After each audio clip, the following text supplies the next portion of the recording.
Oya, the owner of the wind. Thank you for stopping in again at Nine World Chronicles. If you like my videos, I ask politely that you click that like and subscribe. It really helps the channel grow. Now, I wanted to talk about Oya, who I've talked about a little bit before. This is the Orisha Oya, and she's really one of the more powerful of the Orishas. She's known for her ferociousness, her fierceness. Now, of course, if you can see that setting there, she is the Orisha who is associated with the wind, for which she is titled, but she also has control of storms, and you can see by the depictions I have of her also lightning.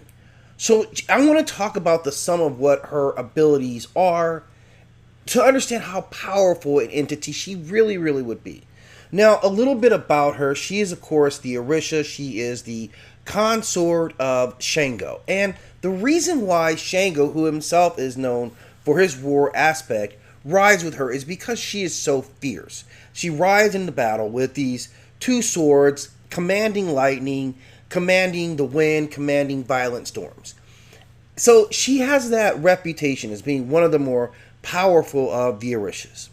Now, when we look at what her description is, she is a goddess of the winds. Obviously, we know that she has the ability to control winds. That means she can create things like tornadoes.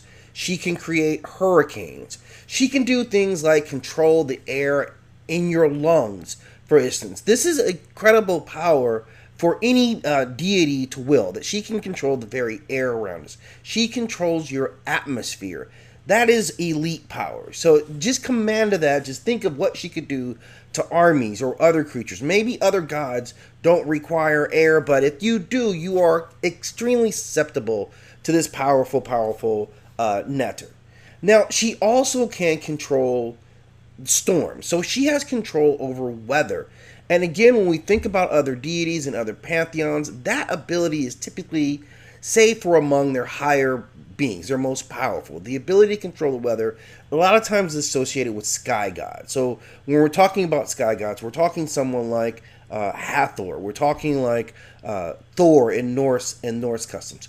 So we're talking about deities who are typically held in extremely high regard. And she possesses two of these abilities. So she's right there at the way that I would rank a deity. I'm going to rank them by what their abilities are. And she is commanding some real power here. So we've talked about a couple of her abilities, the wind and the storms. But the biggest part of the storm is the lightning ability, right? We can go ahead and cut to the chase. And we see that there are lots of representations of lightning deities, and I'll put together a video where I can talk about a group of them and how they're all kind of similar. But lightning is, again, that power, like we would look at Zeus, who has the ability to control lightning. Baal had the ability for the Semitic pantheon, could control lightning. I think for Kemetic beliefs, it probably would have been Set, who was also seen as the god of storms, right? So an incredibly powerful ability that really sets her above a lot of the other Orishas, at least in terms of like her striking ability. Lightning is, to me, next to that solar power, then it comes your lightning power, right? So this is how I'm kind of ranking those two. I wouldn't put her above a solar deity in that regard. But still, air is extremely important. Her ability to control the storms, atmospherically, is going to be important. Coupled with this very powerful lightning ability, really sets her up. But the thing that I figured out, I learned something new about her, just doing some light reading, is that she also has an army of the dead that she commands.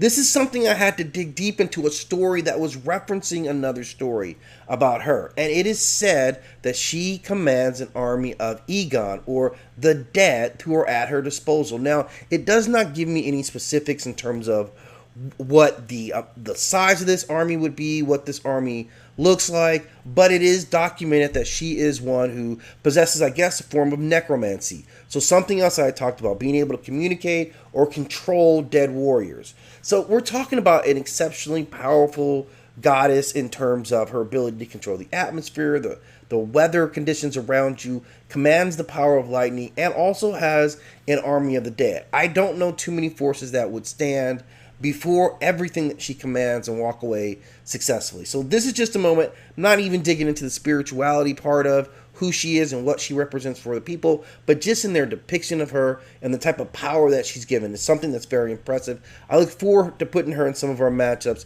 as we look at the verses, but commanding an exceptional amount of power. I give that salute to you, Oya, owner of the wind.